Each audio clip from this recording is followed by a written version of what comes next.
ഇത് മഞ്ഞപ്ര മാസ് മോട്ടോഴ്സിനായിരുന്നു നമ്മുടെ Honda Activa വണ്ടി നമ്മൾ വർക്കിന് കയറ്റിയിട്ടുണ്ട് ജനറൽ സർവീസായിട്ടാണ് ചെയ്യുന്നത്. ഫുള്ളായിട്ട് നമ്മൾ എല്ലാ ഭാഗങ്ങളും ചെക്ക് ചെയ്ത് പോകുന്നുണ്ട്. അതുമായിട്ട് നമ്മളതിൻ്റെ ക്ലച്ച് എയർ ഫിൽറ്ററൊക്കെ ഒന്ന് ചെക്ക് ചെയ്യാൻ വേണ്ടി വെച്ചിട്ടുണ്ട്. ക്ലച്ചിൻ്റെ ഭാഗത്ത് നല്ല രീതിയിൽ വേറെ കംപ്ലയിൻ്റ് ഒന്നുമില്ല. അത്യാവശ്യം പുതിയ കാര്യങ്ങളൊക്കെ ഉണ്ട്. അതൊക്കെ നമുക്കൊന്ന് എയർ അടിച്ച് ക്ലീൻ ചെയ്യാം. അതിൻ്റെ ഓട്ടോ ക്ലച്ചിൻ്റെ യൂണിറ്റ് ആയാലും വേരിയസ് ബോഡി റോളർ വെയിറ്റ് ആയാലും നിലവിൽ വേറെ കുഴപ്പമൊന്നുമില്ല.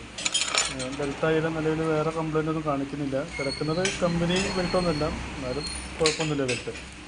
അതുപോലെ നമ്മൾ അതിൻ്റെ എയർ ഫിൽറ്ററൊക്കെ ഒന്ന് ചെക്ക് ചെയ്യാൻ വേണ്ടി അയച്ചാണ്. എയർ ഫിൽറ്റർ ആയാലും നിലവിൽ വേറെ കുഴപ്പമൊന്നുമില്ല കേട്ടോ. എയർ ഫിൽറ്റർ നമുക്ക് ക്ലീൻ ചെയ്തിട്ടാൽ മതി. പ്ലഗും ഒന്ന് ചെക്ക് ചെയ്യാൻ വേണ്ടി അയച്ചാണ്. പ്ലഗ് ആയാലും നിലവിൽ വേറെ കുഴപ്പമൊന്നും കാണിക്കുന്നില്ല. പ്ലഗ് നമ്മൾ ക്ലീൻ ചെയ്തിടാം.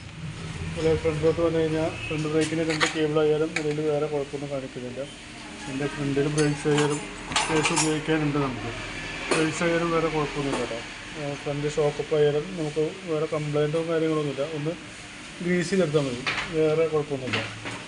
പിന്നെ അത് വെറുതെ നമ്മളതിൻ്റെ ബാറ്ററി ഒന്ന് ചെക്ക് ചെയ്യാൻ വേണ്ടി വെച്ചാണ്. ബാറ്ററി ഇരിക്കുന്നത് വിൻഡാ പറഞ്ഞുള്ള ഒരു കമ്പനിയുടെ ബാറ്ററിയാണ് ഇരിക്കുന്നത്. ഒരു ബാറ്ററിക്ക് വല്ല കംപ്ലയിൻ്റ് ഉണ്ടോ എന്നൊക്കെ ഒന്ന് ചെക്ക് ചെയ്ത് പോകുന്നുണ്ട്. ഒരു വോൾട്ടൊക്കെ ചെക്ക് ചെയ്ത് നോക്കുമ്പോൾ 12.71 വോൾട്ട് കാണിച്ചിട്ട് നമ്മൾ ടെസ്റ്റിലേക്ക് കൊടുക്കുന്നുണ്ട്. ബാറ്ററിക്ക് വല്ല ഡാമേജ് ഉണ്ടോ എന്ന് ചെക്ക് ചെയ്ത് നോക്കുന്നുണ്ട്. ടെസ്റ്റ് ചെയ്ത് നോക്കുമ്പോൾ ബാറ്ററി കംപ്ലയിൻ്റ് ആയിട്ടാണ് കാണിക്കുന്നത്. സെൽഫിൻ്റെ കൂടുതൽ എന്തെങ്കിലും പ്രശ്നം കാണിക്കുകയാണെന്നുണ്ടെങ്കിൽ നമുക്ക് ആ ബാറ്ററി മാറ്റി കളയേണ്ടി വരും.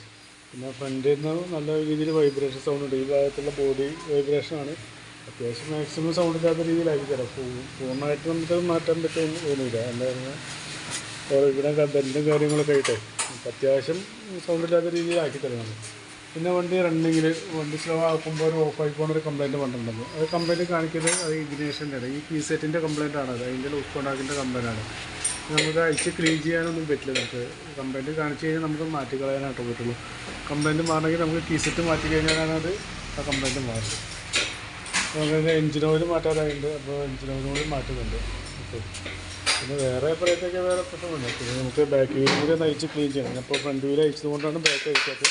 ബാക്ക് വീല് ഇത്തവണത്തേക്ക് നമുക്ക് ബ്രേക്കൊക്കെ അഡ്ജസ്റ്റ് ചെയ്യാനുണ്ട്. അടുത്ത സർവീസ് ആകുമ്പോഴേക്കും മാറ്റി മതി. ഇത്തവണത്തെ കൂടി അഴിച്ച് ക്ലീൻ ചെയ്യാനുണ്ട്. വേറെ കുഴപ്പമില്ല.